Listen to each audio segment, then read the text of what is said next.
Welcome to this series of English grammar. ये English grammar की series की video है। कंप्लीट सीरीज़ इस चैनल के ऊपर अपलोड की जा रही है और आज की वीडियो के अंदर आपको पार्ट्स ऑफ स्पीच करवाए जा रहे हैं और एग्जाम्पल्स के साथ आपको एक एक पार्ट्स ऑफ स्पीच के बारे में बताया जाएगा। तो शुरू करते हैं आज के इस ट्यूटोरियल को। सबसे पहले इंट्रोडक्शन है थोड़ा पार्ट्स ऑफ स्पीच का, ताकि आप अच्छी तरीके से पार्ट्स ऑफ स्पीच को समझ सकें। डेफिनेशन और इम्पोर्टेंस की अगर हम बात करें, so parts of speech classify words by function and are fundamental for mastering grammar and clear communication। parts of speech के ज़रिए हम क्या करते हैं, words को classify करते हैं by function। एक sentence के अंदर मुख्तलिफ तरह के words होते हैं, तो different पार्ट्स ऑफ स्पीच होते हैं, यानी कि मुख्तलिफ तरह के पार्ट्स ऑफ स्पीच होते हैं। वो मुख्तलिफ वर्ड उनके ज़रिए हम क्लासीफाई करते हैं मुख्तलिफ वर्ड को उनके फंक्शंस के ज़रिए, और ये फंडामेंटल है, बुनियाद है मास्टर करने के लिए ग्रामर, यानी कि ग्रामर को अच्छी तरह समझने के लिए और क्लियर कम्युनिकेशन के लिए। क्योंकि अगर आप पार्ट्स ऑफ स्पीच समझ जाएंगे तो ग्रामर को भी आप समझ सकेंगे। अगर आप पार्ट्स ऑफ स्पीच नहीं समझ सकते, नहीं आती आपको पार्ट्स ऑफ स्पीच, तो फिर आप ग्रामर को नहीं समझ सकते। बहुत से लोगों को जो प्रॉब्लम होती है ग्रामर में, वो इसी वजह से होती है क्योंकि उनकी पार्ट्स ऑफ स्पीच उनके क्लियर नहीं होते। जो प्राइमरी पार्ट्स ऑफ स्पीच हैं, इंग्लिश हैज़ 8 main parts या parts of speech।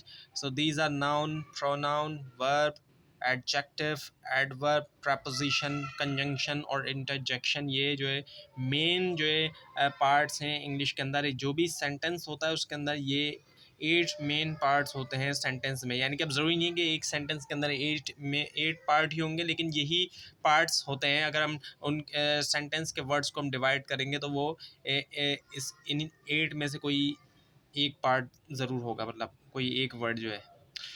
Role in sentence structure की अगर हम बात करें, each part of speech plays a unique role in sentence construction contributing to clarity and effectiveness. जो हर part of speech होता है वो प्ले करता है यूनिक रोल जो है सेंटेंस कंस्ट्रक्शन में, जो कि कंट्रीब्यूट करता है क्लैरिटी भी और इफेक्टिवनेस। क्लैरिटी मिलती है हर सेंटेंस में और इफेक्टिवनेस भी। तो पहला जो पार्ट ऑफ स्पीच है सबसे ज़्यादा जो कॉमन है वो है नाउन, और नाउन की डिफरेंट टाइप्स होती हैं और इसकी जो डिटेल है टाइप्स की, अगर आप वो जानना चाहते हैं तो उसके लिए आप हमारा टाइप्स ऑफ नाउन वाला लेसन ज़रूर देखिएगा। अब यहाँ पर आपको नाउन बताया जा रहा है कि नाउन क्या है। Noun is a word that names a person, place, thing और आइडिया। नाउन क्या होता है? एक वर्ड होता है। पार्ट्स ऑफ स्पीच जितने भी होते हैं तमाम वर्ड्स ही होते हैं, तो नाउन भी एक वर्ड है, लेकिन ये क्या होता है, ये एक नाम होता है किसी पर्सन का, प्लेस का, थिंग का या आइडिया का। Name of a person, place, thing और आइडिया, ये है नाउन असल में। Nouns are fundamental to sentence construction and are often serve as the subject और ऑब्जेक्ट। सेंटेंस के लिए नाउन की ज़रूरत पड़ती है। नाउन के बगैर अक्सर सेंटेंस कंप्लीट नहीं होते, और ये सर्व करते हैं सब्जेक्ट के तौर पर या ऑब्जेक्ट के तौर पर। अक्सर नाउन सब्जेक्ट के तौर पर आते हैं और कुछ ऑब्जेक्ट के तौर पर भी आते हैं। और एग्जाम्पल अगर हम देखें नाउन की, तो उसमें टीचर है, सिटी है, बुक है, हैप्पीनेस है, और इसके डिफरेंट टाइप्स हैं। टाइप्स के लिए आप हमारा टाइप्स वाला लेसन ज़रूर देखिएगा अगर आपको टाइप्स समझना है नाउन्स की। अब प्रोनाउन है, प्रोनाउन की भी डिफरेंट टाइप्स होती हैं।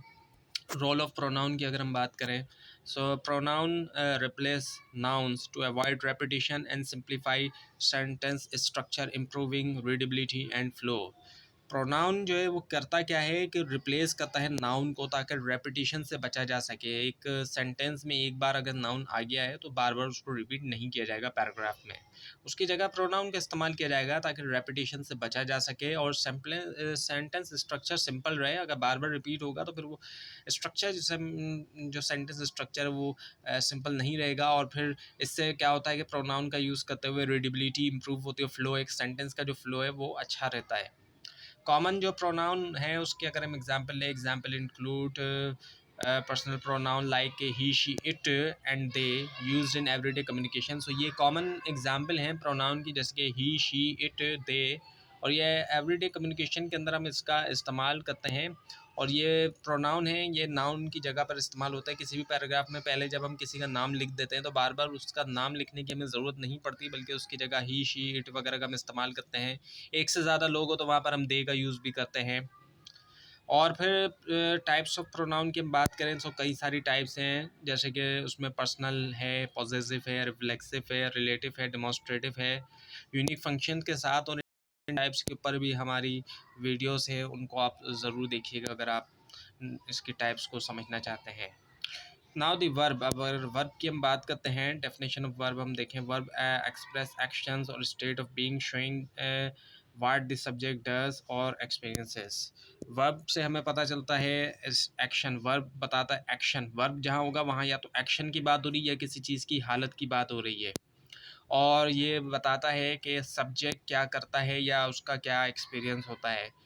सो वर्ब की मेन चीज़ तो एक्शन है, एक्शन से इसको रिलेट किया जाता है कि जब वर्ब है वहाँ पर तो एक्शन का पता चलता है या फिर किसी चीज़ की हालत वगैरह का भी पता चलता है, और ये चीज़ के सब्जेक्ट जो है क्या करता है या क्या उसको एक्सपीरियंस होता है। टाइप्स ऑफ वर्ब की बात करें, so verb are categorize as action verb, linking verb, helping verbs, each serving distinct functions. Verb भी मुख्तलिफ तरह के होते हैं। एक्शन वर्ब्स हो गए जो कि एक्शन को बता रहे हैं, लिंकिंग वर्ब हो गए, और इसके अलावा हेल्पिंग वर्ब्स होते हैं।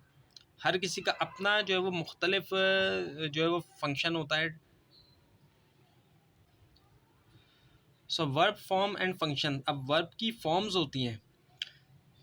Verb change form based on sentence aspect, mood, voice to convey time and intention.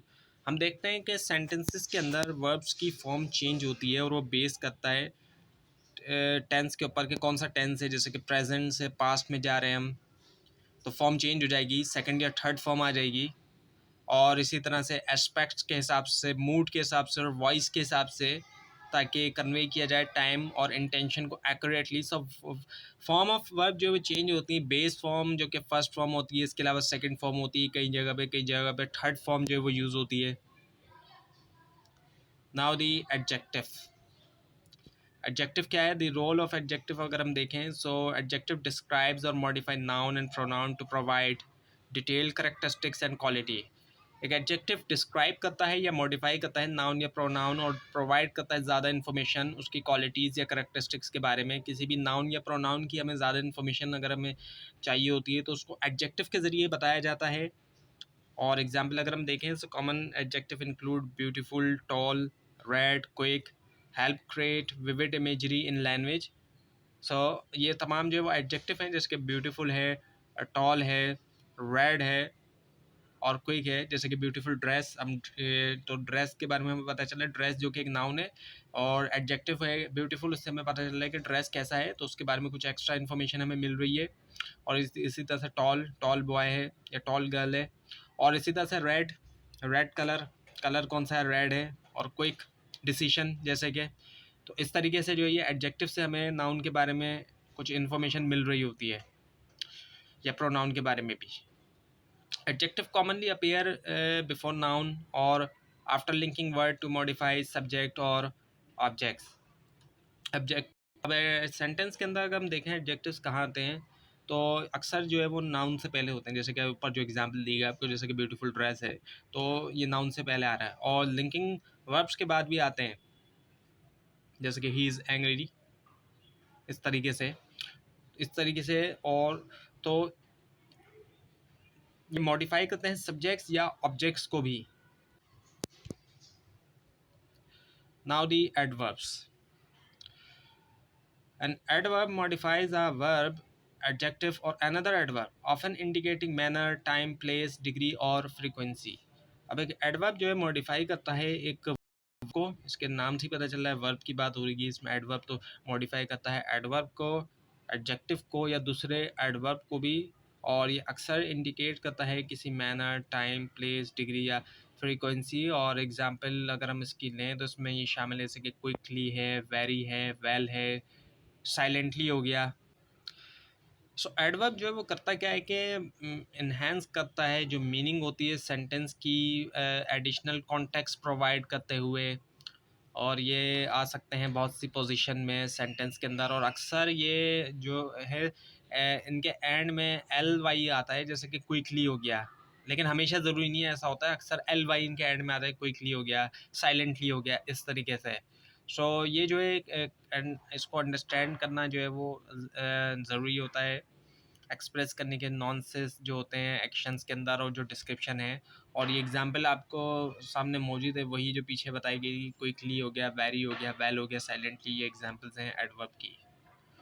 Now the propositions.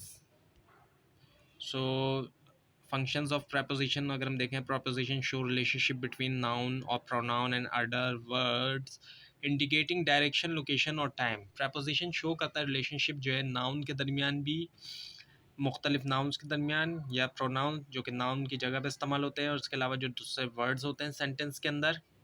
और ये अक्सर जो है वो इंडिकेट करता है किसी डायरेक्शन को, लोकेशन को, टाइम को, या ये इंट्रोड्यूस करता है एक ऑब्जेक्ट को। कॉमन प्रपोजिशन एग्जांपल हम देखें तो उसमें शामिल है in, on, at, between, that, between जो कि इंट्रोड्यूस करता है, डैट नहीं है एक्चुअली, ये बिटवीन है। सो ये इंट्रोड्यूस करते हैं ऑब्जेक्ट्स जो है वो सेंटेंस के अंदर। सो prepositional फ्रेज बनते हैं preposition से। prepositions followed by object form prepositional phrases that add detail and clarity to sentences। जब preposition के साथ ऑब्जेक्ट आते हैं तो वो क्या होता है कि prepositional phrases बनते हैं और उससे डिटेल के अंदर इजाफा होता है, क्लैरिटी मिलती है सेंटेंसेस के अंदर। इंपॉर्टेंस ऑफ मास्टरी की अगर हम बात करेंगे, अगर इसको मास्टर करें तो क्या फ़ायदा होगा। So mastering preposition is vital for constructing grammatically correct and meaningful sentences. इसको अगर आप अच्छी तरह मास्टर करते हैं तो ये ज़रूरी है कंस्ट्रक्ट करने के लिए ग्रामेटिकली करेक्ट और मीनिंगफुल सेंटेंसेस, ऐसे सेंटेंस जो ना सिर्फ ग्रामेटिकली तौर पर करेक्ट होंगे बल्कि वो मीनिंगफुल सेंटेंस होंगे। Now the next is the conjunction.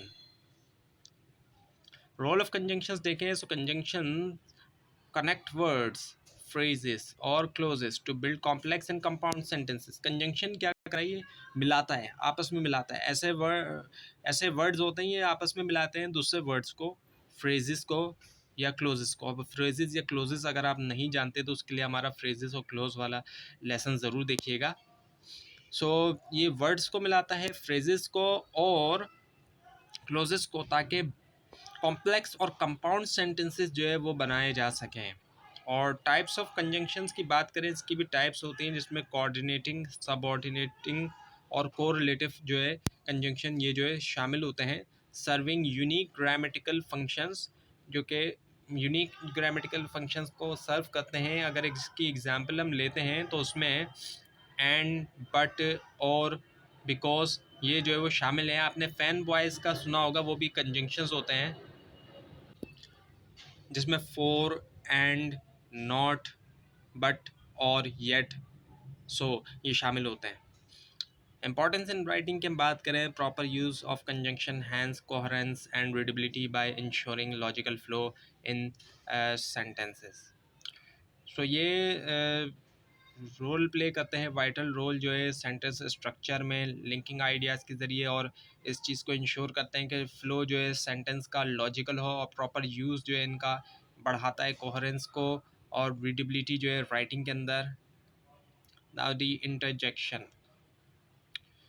So interjection की डेफिनेशन, सबसे पहले इंटरजेक्शन एक्सप्रेसेस इमोशन और exclamation often follow by an exclamation mark. Interjection एक ऐसा वर्ड है या फ्रेज़ है जो कि इमोशन बताता है या एक्सक्लेमेशन, और अक्सर इसमें होता क्या है कि एक्सक्लेमेशन मार्क आता है उसके बाद, इंटरजेक्शन के बाद। जब भी इंटरजेक्शन यूज़ होता है तो अक्सर उसमें एक्सक्लेमेशन मार्क का यूज़ किया जाता है उसके साथ। और एग्जाम्पल ऑफ इंटरजेक्शन अगर हम देखें, कॉमन एग्जाम्पल इंक्लूड वाओ, ओह, आउच, हे। ये यूज़ किए जाते हैं स्पॉन्टेनियस फीलिंग के अंदर, और इनमें साथ में एक्सक्लेमेशन मार्क का भी यूज़ किया जाता है। यूजेज इन लैंग्वेज अगर हम देखें, interjection aids emotional depth, immediacy, often use in informal writing, speech and writing. Interjection जो है वो ऐड करते हैं इमोशनल डेप्थ, इमीडिएसी, और ये जो है कॉमनली यूज़ किए जाते हैं इनफॉर्मल स्पीच में और राइटिंग में। तो ये थी आज की वीडियो। आपको इस बारे में कोई क्वेश्चन है और अगर इसके अंदर कोई मिस्टेक भी दिखाए तो ज़रूर हाईलाइट कीजिए, और इस पूरी सीरीज़ को देखने के लिए और इंग्लिश ग्रामर की बेसिक्स के लिए इस चैनल को सब्सक्राइब कीजिए, बेल आइकन के ऊपर क्लिक कीजिए। Thanks for watching this video and best of luck.